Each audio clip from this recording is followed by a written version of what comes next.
आपने ये जो करप्शन के खिलाफ रैली के लिए चुना है कोलकाता जी, कोलकाता में ही सबसे ज्यादा करप्शन है, इस वजह से कोलकाता को चुना है। कोलकाता में कम्युनिस्टों के 30 साल का करप्शन को खत्म करने के लिए ही कोलकाता को चुना है। तो कम्युनिस्ट कानून में सबसे ज्यादा करप्शन है। कम्युनिस्ट और कांग्रेस भी वहां जो कॉम्पीट करना चाहती है वो भी इतना बहुत बड़ा करप्शन है कांग्रेस का केंद्र में और कम्युनिस्टों का जहां उनके 2 राज्य है वहां। दूसरा सवाल उसी से जुड़ा हुआ ये है कि आप जब उसमें जा रहे तो ये मुद्दे जो बाकी हैं ये कहाँ बाहर? हाँ, बाहर गांव-गांव तक। पार्लियामेंट में तो नहीं। पार्लियामेंट में जेपीसी की हमारी भूमिका हमारे सभी नेताओं ने बार बार व्यक्त की है, आपने भी उसको समर्थन दिया है, बहुत बहुत धन्यवाद।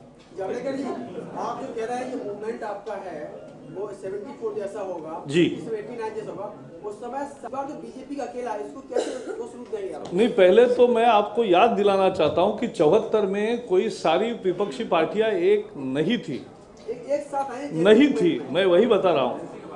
इस मुद्दे पर आज आप भी जो देश में देख रहे हो जेपीसी के मुद्दे पर यानी भ्रष्टाचार के मुद्दे पर, और सरकार जब भी गलतियां करती है तो समूचा पार्लियामेंट में केवल पूरा विपक्ष नहीं, राइट लेफ्ट सेंटर ही नहीं, जो समर्थन करने वाले सहयोगी दल है सपा बसपा और आरजेडी और एलजेपी जैसे, वो भी खड़े होते हैं सरकार के विरोध में। तो यह आपने एक एकजुटता महंगाई के मुद्दे पर देखी है, जेपीसी के मुद्दे पर देखी है। नहीं, बैनर का कोई मुद्दा नहीं, बैनर जनता का है, इट्स अ पीपल्स वॉर। देखते रहिए। ये सवाल जरूरी है, 74 का आंदोलन 74 जैसा इसलिए बन पाया क्योंकि उस समय लोकनायक जेपी वहां पे थे। आप ये बता दीजिए ना कि आपके इस आंदोलन का नेतृत्व कौन कर? आपका सवाल बहुत अच्छा है, लेकिन मैं वही बताना चाहता हूं कि 74 के आंदोलन के हम वहां छात्र नेता के रूप में हम उस समय से ही पूरे सक्रिय थे, तो मुझे पूरा याद है ये आंदोलन पहले नवनिर्माण के नाम से गुजरात में शुरू हुआ। वही एक मिनट, पहले 6 महीने चलता रहा, फिर बिहार में गफूर सरकार के खिलाफ यह आंदोलन तेजी से पकड़ा जोर। यह भी छात्रों का आंदोलन था, इसमें कोई राजनीतिक दल नहीं था। फिर जयप्रकाश जी को छात्रों ने बुलाया, जयप्रकाश जी ने नेतृत्व देने का मान्य किया। फिर भी राजनीतिक दल अपने अपने तरीके से काम कर रहे थे, लेकिन कोई मंच वगैरह नहीं बना था। ये 75 से शुरू हुआ, बाद में जब नहीं 74 से शुरू हुआ, बाद में जब 73 एंड से, और पूरा 74 ऐसे चला, और फिर जाके जयप्रकाश जी ने सभी राजनीतिक दलों से बातचीत की, और फिर इमरजेंसी जब आई, तब उसके बाद 16 महीने हम 17-18 महीने जेल में रहने के बाद जब इमरजेंसी से चुनाव की घोषणा हुई, तब जाके जनता पार्टी बनी।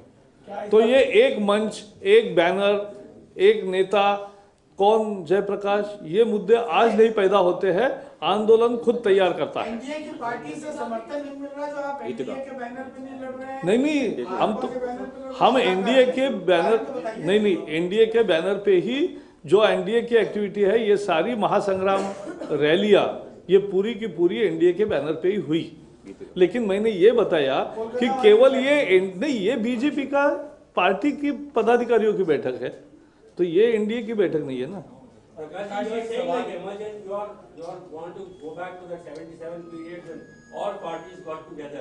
I said that. So are you going to go again? All of you come together like Janata Party? I have said what I wanted to say. Just let me repeat in 3 sentences. First, that these are the very powerful issues which were the dominant issues in 74 and 87. So the corruption and inflation are both very dominant issues in political discourse in the history of political history of India, and now added with more vigor is the point of bringing back the black money stashed away, which is a loot of the country by politicos or whoever has done it, the bureaucrats or the industries, whoever has done it, like people like Hassan Ali's. So, and why government is not taking action against them? Why government is just shying away from it? And that is why, as I said, 74 or 87 were not the agitation where the first political formations came into existence and then they started.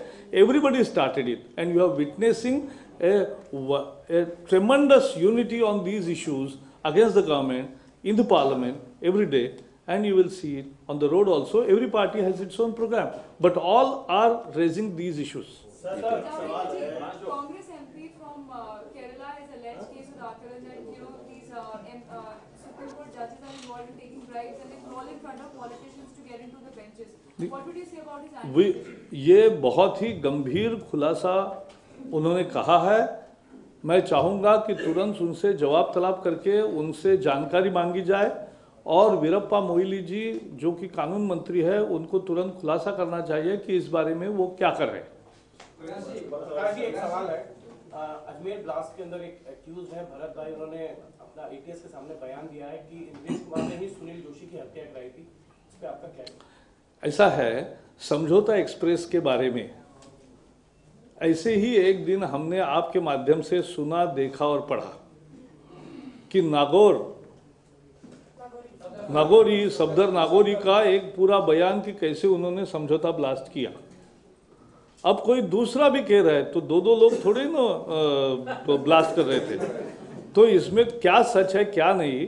इसलिए हमने कहा है कि CBI का ये political leakage जो होता है, सिलेक्टिव लीक, ये बहुत खतरनाक है और इसका फायदा पाकिस्तान उठाएगा। और वैसा ही पाकिस्तान ने पिछले सप्ताह में जब भारत और पाकिस्तान निरुपमा राव गई तब वही मुद्दा उन्होंने उठाया कि आपके तो हमारे नागौरी वगैरह जो जिनके पहले बयान आपने लिए थे वो गलत है, अब तो ये दूसरे लोग का आपने बयान दिया है, तो सच्चाई क्या है। तो ये पाकिस्तान को इस तरह के सिलेक्टिव लीक से जब तक कि कोर्ट में सारे सबूत CBI पेश करेगी और कोर्ट अपना फैसला सुनाएगी, उसके पहले कोर्ट के सामने आने से पहले जिस तरह से सिलेक्टिव लीक होता है, इससे भारत का केस वीक बन गया है समझौता एक्सप्रेस में। हमने कहा जो भी सच्चाई है वो सबूतों के साथ जल्दी से जल्द कोर्ट में रखनी चाहिए और कोर्ट को फैसला करना चाहिए। ये पॉलिटिकल, अब CBI का उपयोग दुरुपयोग तो कांग्रेस लगातार करती आ रही है, लेकिन अब CBI का एक नया हथकंडा हो गया लीक करना सिलेक्टिव। ये भी कोई अच्छी परंपरा नहीं है। सतीश हाँ, every chief minister will, yes. Javadekar ji, एक सवाल ऐसा है कि इस हफ्ते महंगाई का जो सेंसेक्स है वो काफी हद तक डाउन हो गया है, तो क्या ये रिसीड हो गया है? उसका क्या? नहीं, बिल्कुल नहीं हुआ। महंगाई लोगों के लिए बिल्कुल कम नहीं हुई है। ये होलसेल प्राइस इंडेक्स का बास्केट नया बनाया है जिसमें बहुत सारी वस्तुएं ऐड किया है, इसका ब्रॉड बेस किया है, इसका बेस ईयर बदला है। तो WPI से today WPI is not the real reflector of the inflation and condition of price rise. What we are demanding therefore is there has to be a concrete mechanism of a consumer price index which consumer pays. What you pay, what we pay, that is what matters. And in the markets, prices have not gone down for the people. विनय जी, आलू का और प्याज, ये दो वस्तुओं पर महंगाई नहीं तय होती, महंगाई बहुत सारे मुद्दों पर तय होती है। Yes sir. विनय जी, मुख्यमंत्री ने कहा है कि चिदंबरम साहब समय पर नसीहत देते हैं, उसके बजाय घुसपैठ को रोकने में ज्यादा ध्यान दें तो बेहतर होगा। लगता है कि भारत सरकार में गृह मंत्रालय घुसपैठ को रोकने में नाकाम है। बिल्कुल, घुसपैठ जिस तरह से एक बहुत ही गंभीर मुद्दा है और पाकिस्तान एक छद्म युद्ध के कारण वो बार बार चला रही है और केवल अपनी सेना की बहुत ही मुस्तैदी कार्रवाई होती है जिसके कारण वो घुसपैठ को रोकती है या जो घुसपैठिए अंदर आते हैं उनको मारती है। लेकिन तब तक ये मसला और सख्ती से निपटने का है, ये सही है। लेकिन मुफ्ती मोहम्मद ने क्या कहा ये मैंने नहीं देखा, मैंने घुसपैठी पर कहा जो मैंने कहा। About what? No, I have not seen the report of what Mufti Muhammad has said about the map and everything. But I am commenting as far as the issue of infiltration, cross-border infiltration is concerned on the eastern border, and more than that, the western border of the terrorist ये जो है sneaking into the border because it's a park plan, and that is a very dangerous phenomena which has not reduced. And because of alertness of military, we can at least contain the trouble. But there has to be more alertness on this subject by the central government. Both Home Ministry and Defense Ministry have to take a call on it. Instead, they should not give the feeling of relaxation.